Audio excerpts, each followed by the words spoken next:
Assalamualaikum warahmatullahi wabarakatuh. Perkenalkan, nama saya Izminanda dari Prodi Keperawatan S1 akan menjelaskan materi bahasa Indonesia. Yang pertama, bidang kesalahan dalam bahasa. Yang jadi permasalahan sekarang adalah bidang-bidang kesalahan apa sajakah yang dialami oleh pembelajar B2. Yang pertama, sumber kesalahan berbahasa. Kesalahan sebagaimana telah dijelaskan di atas akan senantiasa terjadi pada setiap pembelajar B2. Menurut teori netral, kesalahan atau error itu dapat diaplikasikan menjadi 3, yaitu yang pertama development error, yang kedua interferensi, dan yang ketiga unique error. Selanjutnya, development error merupakan kesalahan yang terjadi ketika seseorang dalam tahap perkembangan untuk memperoleh B1. Interferensi merupakan kesalahan yang terjadi ketika sistem B1 digunakan pada waktu berbicara dalam B2. Sementara itu, kedua sistem dari kedua bahasa tersebut jelas berbeda. Unique error merupakan kesalahan yang terjadi yang bukan disebabkan oleh adanya perkembangan maupun interferensi. Ada 2 sumber utama penyebab kesalahan berbahasa, yaitu interlingual dan intralingual. Kesalahan yang bersumber pada interlingual maksudnya adalah bahwa kesalahan itu disebabkan oleh adanya kontak antara dua bahasa. Kontak antara dua bahasa akan mengakibatkan adanya transfer sebagaimana telah dijelaskan dalam pendahuluan. Transfer yang mengakibatkan pembelajar bahasa semakin mudah dalam mempelajari B2 karena kebetulan kedua istim bahasa tersebut memiliki sistem yang sama.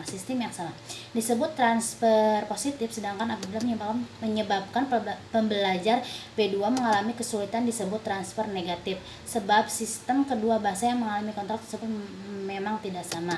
Sumber kesalahan yang kedua adalah intralingual. Kesalahan yang bersumber pada intralingual maksudnya adalah bahwa kesalahan pembelajar B2 itu disebabkan oleh kerumitan sistem B2 itu sendiri.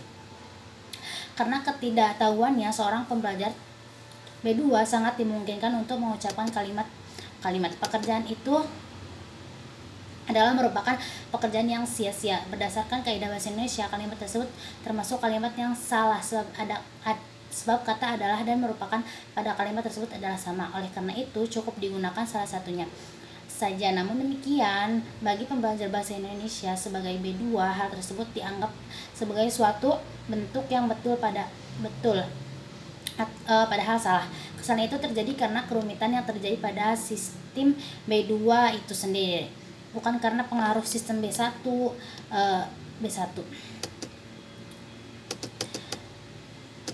Yang kedua, efektivitas fungsi bahasa dalam kepemimpinan. Fungsi bahasa dalam kepemimpinan, faktor utama agar seorang pemimpin itu mampu menggerakkan orang lain, terutama bawahannya, adalah bahasa. Banyak pemimpin yang gagal dalam menjalankan fungsi kepemimpinannya hanya karena bahasa yang digunakan tidak terpahami oleh bawahannya. Banyak pula perintah seseorang pemimpin yang tidak dilaksanakan oleh bawahannya hanya karena pilihan bahasa pemimpin dalam memberikan perintah menyinggung perasaan bawahan sebagai manusia. Berikut ini diuraikan beberapa fungsi bahasa dalam kaitannya dengan kepemimpinan masyarakat pedesaan. 1. Fungsi informasi. Agar seorang kepala desa atau pemimpin disegani oleh masyarakatnya, maka pemimpin itu harus mampu menyampaikan informasi. Menyampaikan informasi ini bukan sekedar menyampaikan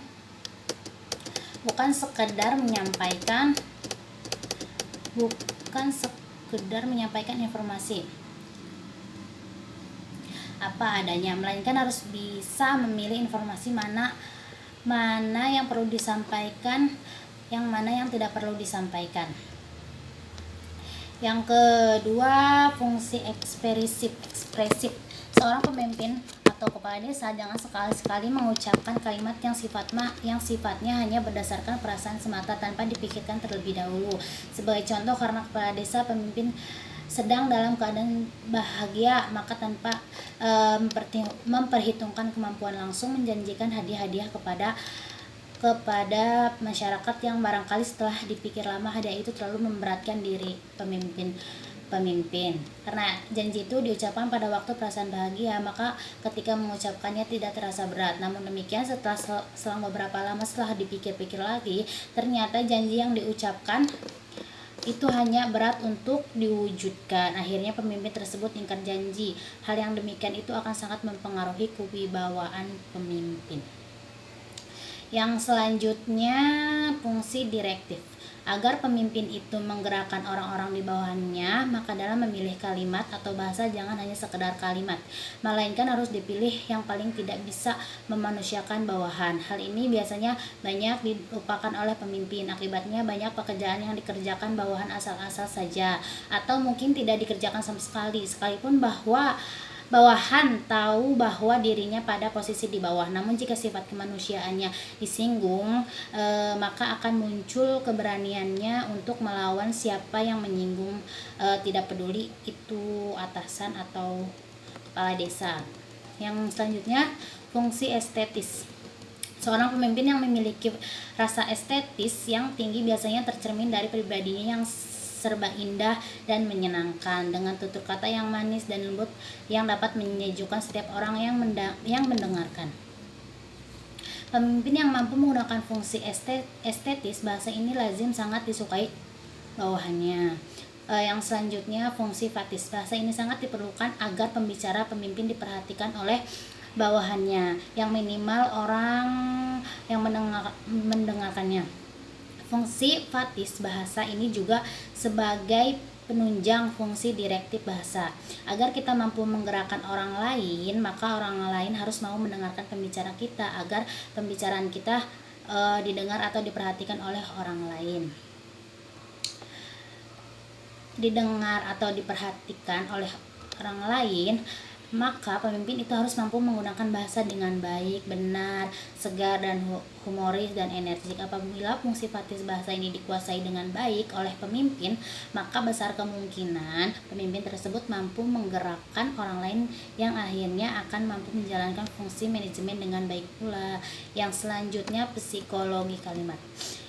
Yang pertama, kalimat berputar-putar. Di dalam latar belakang disebutkan bahwa ada seorang yang apabila berbicara, kalimatnya berputar-putar sehingga pendengar mengalami kesulitan untuk menangkap inti pembicaraan. Yang kedua, kalimat tidak gramatikal. Dalam kehidupan sehari-hari banyak dijumpai adanya seorang yang pada waktu berbicara di dalamnya banyak kalimat yang tidak gramatikal. Apabila dihubungkan dengan otak, hal demikian ini menandakan bahwa orang tersebut mengalami luka atau sakit pada bagian depan otak sebelah kirinya. Yang ketiga, kalimat-kalimat menyakitkan hati. Seseorang yang apabila berbicara kalimat-kalimatnya banyak menyakiti hati pendengarnya menandakan bahwa orang tersebut mengalami 131 gangguan emosi. Gangguan emosi dalam hal ini artinya bahwa orang tersebut berbicara asal mengungkapkan apa yang menurutnya rasio atau benar. Otaknya tidak lagi memikirkan apakah kalimat-kalimat yang diucapkan itu menyinggung emosi orang lain atau bukan.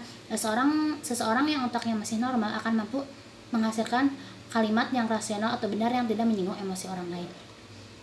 Yang selanjutnya, perkembangan bahasa. Yang ke-1, makna bahasa dalam perkembangan. Yang kedua, tugas-tugas perkembangan. Ada 4 hal yang harus dilakukan atau diselesaikan oleh seorang anak agar mereka dapat memperoleh bahasa. Keempat hal itu adalah sebagai berikut. 1. Pemahaman, pengembangan, penyusunan, dan ucapan. Selanjutnya, penggunaan huruf dalam bahasa Indonesia. Yang pertama, penggunaan huruf kapital. Panduan Umum Ejaan Bahasa Indonesia menyebutkan bahwa huruf kapital dipakai sebagai huruf pertama awal kalimat, huruf pertama unsur nama orang, huruf pertama setiap kata nama agama, kitab suci, dan Tuhan atau kata ganti untuk Tuhan. Huruf kapital juga digunakan sebagai huruf pertama unsur nama, gelar, kehormatan, keturunan, keagamaan, atau gelar akademik yang diikuti nama orang. Selain itu, huruf kapital juga digunakan sebagai huruf pertama unsur nama, jabatan, dan pangkat yang diikuti nama orang yang dipakai sebagai pengganti nama orang tertentu. Yang pertama, huruf kapital pada huruf pertama awal kalimat. Setiap kalimat yang ditulis harus diawali dengan huruf kapital. Contoh, apa, ayah sudah datang. Kata apa berarti huruf A-nya harus besar, huruf kapital ya. Yang kedua, huruf kapital pada huruf pertama unsur nama orang dan julukan. Contohnya Haryanto Wanojati menjadi dosennya. Berarti huruf pertama nama Haryanto H-nya harus besar ya, kapital ya, dan Wanojati nya W-nya harus besar, kapital. Yang selanjutnya huruf kapital pada awal kalimat dalam petikan langsung. Contohnya, Ani bertanya kapan kau datang lagi. Yang selanjutnya huruf kapital pada huruf pertama nama agama, kitab suci, Tuhan, dan kata ganti untuk Tuhan. Sebagai contoh, Amir beragama Islam, berarti Islam ya, itu I-nya harus huruf kapital. Huruf kapital yang selanjutnya huruf kapital pada huruf pertama unsur nama gelar. Yang selanjutnya huruf kapital pada huruf pertama unsur nama jabatan dan pangkat nama instansi atau nama tempat. Selanjutnya huruf kapital huruf pertama nama bangsa, suku bangsa, bahasa sebagai bagian dari bangsa Indonesia. Yang selanjutnya huruf kapital pada huruf pertama nama Tuhan, nama hari, dan nama hari besar atau hari raya ditulis dengan huruf kapital. Selanjutnya huruf kapital pada huruf pertama unsur nama peristiwa, huruf kapital pada huruf pertama nama geografi, huruf kapital pada nama negara, lembaga, badan, organisasi.